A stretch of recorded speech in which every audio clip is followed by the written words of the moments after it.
রাখবো। 4 জায়গার ছবি পাশাপাশি আপনাদের সামনে রাখবো। একদিকে সদরঘাট মেডিকেল কলেজ,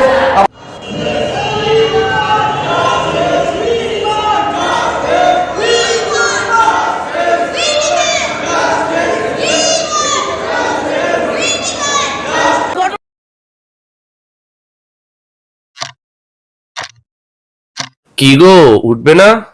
আজ তো মহালয়া, রেডিওটা চালাও।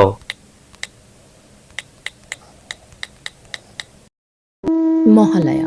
মহালয়ার কথার অর্থ হলো মায়ের ঘরে ফেরা। ছোট্টবেলা থেকেই প্রত্যেকটি বাঙালির কাছে মহালয়া একটা খুবই বিশেষ দিন, কারণ আজকের দিনেই তো মায়ের আগমন, মায়ের ঘরে ফেরা।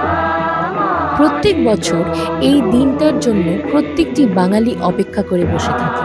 মহালয়ার ভোরে উঠে রেডিওতে বীরেন্দ্রকৃষ্ণ ভদ্রের গলায় শোনা চণ্ডীপাঠ যেন একটা আলাদাই অনুভূতি। এই দূরদর্শনে ইন্দ্রাণী হালদারের মহিষাসুর মর্দিনী দেখা, সবার সাথে বসে আনন্দ করে চা খাওয়া, আর নিজের ঠাকুমা আর দিদাদের মুখে মহিষাসুর মর্দিনীর গল্প শোনা। শারদ প্রাতে বেজে উঠেছে আলোকমঞ্জিত, ধরণীর বহিরাকাশে অন্তরিত মেঘমালা, প্রকৃতির অন্তরাকাশে জাগরিত জ্যোতির্ময়ী জগন্মাতা। ছোটবেলা থেকেই দেখেছি আর শুনেছি, যখনই পৃথিবীতে অসুরের আতঙ্ক বেড়ে যায়, তখন মা নিজে নেমে আসে স্বর্গ থেকে মর্তলোকে, আর এসে অসুরকে ধ্বংস করে। তাই বলেই তো তার আরেকটি নাম হলো মহিষাসুর মর্দিনী। তবে আজ শুধুই ভাবি, এই যে পৃথিবীতে এত অন্যায় বেড়ে গেছে, এতগুলো অসুর যে আছে, মা কি এবারও আসবে মহিষাসুর মর্দিনী রূপে? কে জানে। সাধারণভাবে পিতৃপক্ষের একেবারে শেষের যে অমাবস্যার আবির্ভাব ঘটে, তাকেই মহালয়া বলে। এই দিন আমরা নিজেদের পিতৃপুরুষদের জল দিই, যাকে চলতি ভাষায় তর্পণও বলা হয়।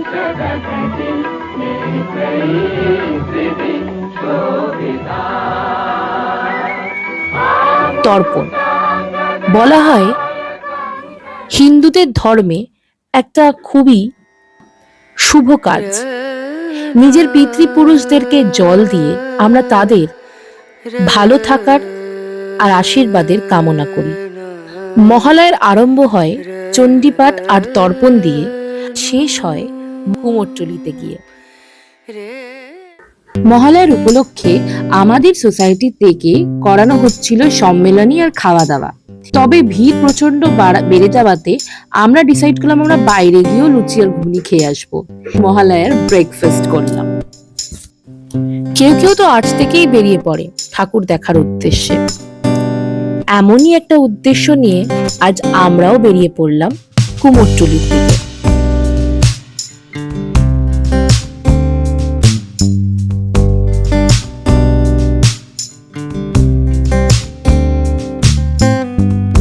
বেরিয়ে তো পড়েছিলাম, কিন্তু এত রোদ আর এত গরমের জন্য আমাদেরকে মাঝ রাস্তায় গাড়ি থামিয়ে একটু জুস আর লাস্সি না খেলে কিন্তু চলছিল না।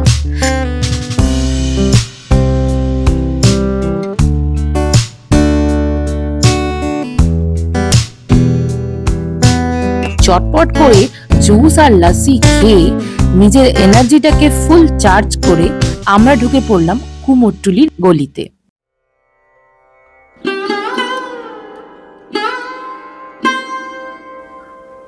কুমোরটুলি মহালয়ার ভোরে মায়ের চক্ষু দানের সময় যেই স্থানটি মায়াবী হয়ে ওঠে, সেটি হলো কুমোরটুলি।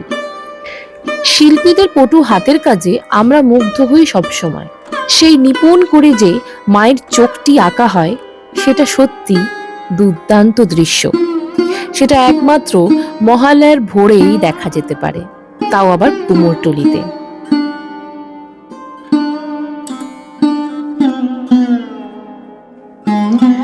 শোভাবাজার সুতানতি অবস্থিত কুমোরটুলিতে 1700 শতকের গোড়া থেকেই শুরু হয় এই মূর্তির শিল্প কারিগরি। প্রথম দুর্গাপুজো শুরু হয় 1600 শতক সালে। অবিভক্ত বাঙালির নদিয়া জেলার মহারাজা কৃষ্ণচন্দ্র এই দুর্গাপুজো প্রচলিত করে। সেই সময়ের থেকেই এই পুজোটি গোটা রাজ্যে ছড়িয়ে পড়ল। এরপর 1757 সালেই শোভাবাজার রাজবাড়ির রাজা নবকৃষ্ণ দেব কলকাতাতে শুরু করলেন দুর্গাপুজো উৎসব। আপনারা কি একটা ছোট্ট গল্প জানেন? তখন যখন প্রথম দুর্গাপুজো শুরু হয়, শিল্প কারিগররা জানতোই না যে সিংহ দেখতে কেমন হয়, তাই সিংহর জায়গায় তারা ঘোড়া বানিয়ে দিয়েছিল। আর তখন থেকেই সিংহের জায়গায় ঘোড়া ব্যবহার করা হতো। এটি অনেক বছর ব্যবহার করা হলো।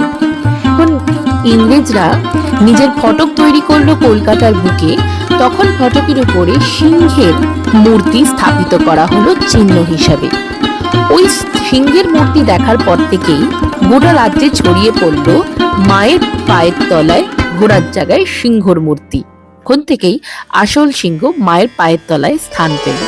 কাঠামো দেখতে দেখতে মাঝে মাঝে নজর পড়ছিল খোলা আকাশের নিচে থাকা এক কোনায় তাস খেলা কিছু বৃদ্ধদের দিকে। এরা যেন নিজেদের মধ্যেই মত্ত হয়ে আছে।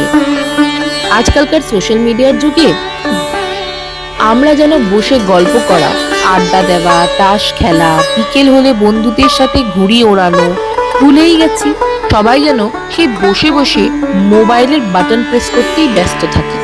এখানে এসে যেন ছোটবেলার সেই দিনগুলো আবার একটু ফিরে পেলাম। এই রিলটা দেখো না, কি গো? হ্যাঁ বলো।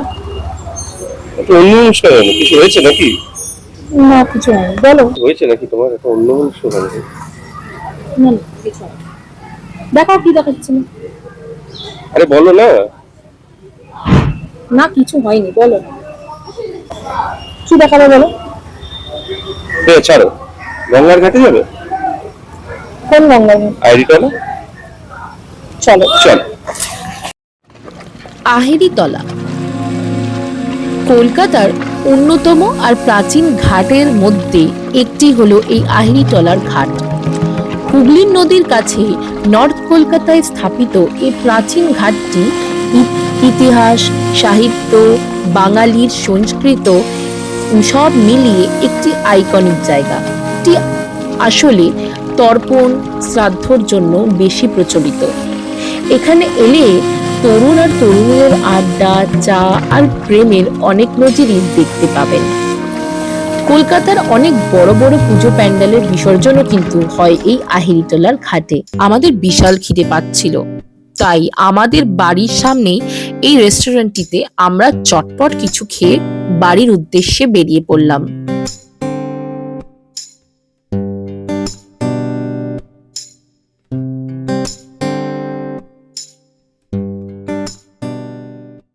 আমি আমার স্বপ্নের কথাটা কিছুতেই ভুলতে পারছিলাম না। একদিকে অভয়ার মূর্তি স্থাপিত করা হচ্ছে, আরেকদিকে মায়ের মূর্তি আনা হচ্ছে। একদিকে উৎসবের কোলাহল, আরেকদিকে বিচারের আর্তনাদ। কিন্তু মানুষ কি বিচারের কথা ভুলে গেল? একটা মেয়ে হয়ে আজ ভয়ে চিন্তাতে আমার মন ভরে গেছে। অবাক লাগে, যেই দেশে দেবী দুর্গাকে পুজো করা হয় সেই দেশেই ঘরের দুর্গাকে শেষও করা হচ্ছে। আর কবে পাবো আমরা মুক্তি? কি গো? হ্যাঁ বলো। তাহলে কি আর বিচার পাওয়া হবে না? দেখো, এটা পুরো সিস্টেমের ফেলিয়ার। তুমি, আমি, সবাই এই সিস্টেমের পার্ট। বিচারটা দেবে কি?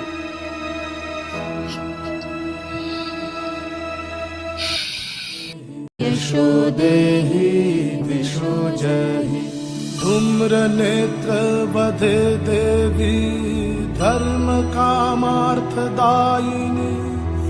रूपं देहि जयं देहि यशो देहि दिशो जहि रक्त बीज बधे देवी चंड